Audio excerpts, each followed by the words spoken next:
Une nouvelle convention pharmaceutique vient d'être signée. Répond-elle à vos attentes? Alors la nouvelle convention vient d'être signée entre les deux syndicats début mars, l'assurance maladie et l'organisme complémentaire. Cette signature de la nouvelle convention s'est faite dans un contexte très particulier et contraint.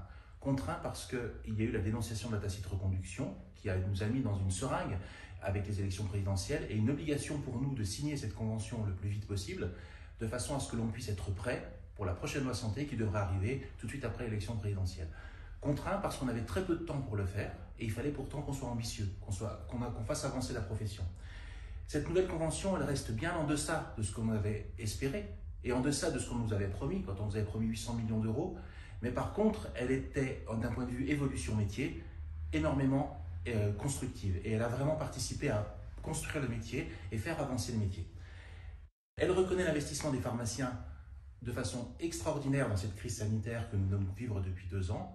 Et dans un deuxième temps, elle va mettre tout ce que nous avons fait dans le dur de la Convention, le faire non plus dans le cadre de l'état d'urgence, mais dans le cadre de la vie conventionnelle. Concrètement, quelles sont les principales mesures de cette convention? Alors, cette nouvelle convention va concrétiser les nouvelles missions et qui vont renforcer le rôle du pharmacien dans la prévention, le dépistage et le bon usage du médicament.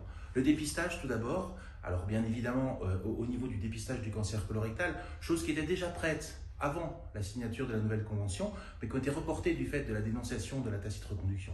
Ce dépistage du cancer colorectal va pouvoir démarrer dès la parution de la nouvelle convention, dès que la convention va pouvoir porter ses fruits. Donc tout de suite, dès début mai.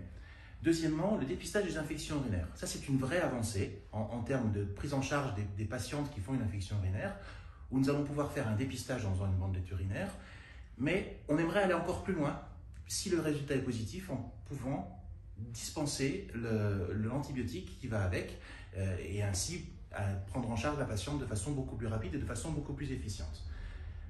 Bien sûr, la chose la plus importante dans cette convention, c'est l'extension de la vaccination dans les pharmacies et la reconnaissance du rôle du pharmacien dans cet acte de prévention qu'est la vaccination. Tous les vaccins de l'adulte peuvent être faits par la pharmacie, tous les vaccins vivants. Et on est encore en train d'essayer de se battre pour que l'on puisse faire le vaccin chez le jeune, donc à partir de 11 ans, le vaccin de l'HPV, qui pour nous est quelque chose d'important pour la lutte contre cette maladie et contre le cancer du col de l'utérus. Des nouveaux entretiens sont apparus aussi, des entretiens courts de 5 minutes au comptoir et un entretien de prise en charge de la femme enceinte et surtout de la iatrogénie durant la grossesse. On a aussi pu mettre dans cette convention la dispensation à domicile. Alors, certes, pas à la hauteur de ce qu'on en attendait non plus. L'ancien directeur de la CNAM avait porté avec nous cette nouvelle mission. Le nouveau directeur l'a restreint dans le cadre du Prado, dans le cadre de la sortie hospitalière, mais c'est un début et on compte bien le faire encore évoluer par la suite. L'indemnité aussi pour le pharmacien correspondant, qui là aussi est restrictive aux zones sous-denses, en ZIP et en ZAC, mais pour autant, ça n'empêche pas les pharmaciens de faire ces nouvelles missions de coordination et ces nouvelles missions de gestion des patients, de prise en charge des patients. Juste, il n'aura pas la rémunération de 1 ou de 2 euros pour être codifié par l'assurance maladie comme pharmacien correspondant. D'autres missions déjà existantes vont continuer, les bilans de partage de médication, bien sûr, les entretiens pharmaceutiques, asthme, AOD, anticancéreux oraux, les AVK, bien évidemment. Tout ceci, c'est des évolutions très intéressantes dans le métier de pharmacien et replace réellement le pharmacien au cœur du bon usage du médicament, au cœur de la prévention. Et ceci dans les zones qui sont sous-denses et dans les zones qui sont en désertification médicale, tout ça pour faire une coordination efficiente et prendre en charge le patient le mieux possible. Sur l'axe économique, cette nouvelle convention ne modifie rien. Donc tout ce que nous avions fait avant avec l'avenant 11, qui avait porté ses fruits, qui avait protégé l'économie de l'officine, continue de porter ses fruits et continue de protéger l'économie de l'officine. Comment les pharmacies pourront s'organiser pour mettre en place ces nouvelles missions? Les pharmacies ont montré une organisation extraordinaire durant la crise sanitaire. Organisation et puis aussi adaptabilité qu'ils nous ont mis en place pour faire les vaccinations, faire les dépistages, etc. Maintenant que cette organisation est quand même beaucoup plus légère, on va pouvoir mettre en place et dégager du temps pour de nouvelles missions, pour les anciennes nouvelles missions, les bilans partagés de médication, les entretiens aussi anticancéreux qui n'ont pas pu démarrer à cause de la Covid. Ces nouvelles missions C'est un axe de croissance important pour les officines. Si nous prenons en charge les patients, déjà nous renforçons notre rôle, nous renforçons le bon usage, nous sommes pleinement dans le rôle que le pharmacien doit avoir auprès de ses patients, mais aussi d'un point de vue économique, c'est une réelle opportunité. J'invite donc toutes les pharmacies à s'investir dans cette nouvelle mission. Quand entre en vigueur la nouvelle convention pharmaceutique? Alors, la nouvelle convention pharmaceutique a été publiée au JO le 31 mars, mais elle n'entrera en vigueur que le lendemain de la fin de l'ancienne convention, c'est-à-dire le 7 mai. Et à partir du 7 mai, la nouvelle convention portera pleinement ses fruits.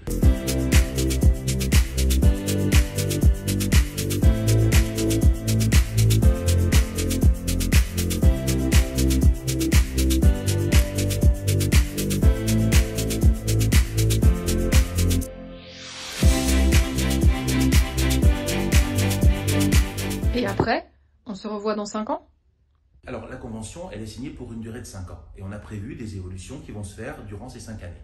Mais la volonté de l'USPO, c'est de poursuivre l'évolution du métier et de la rémunération.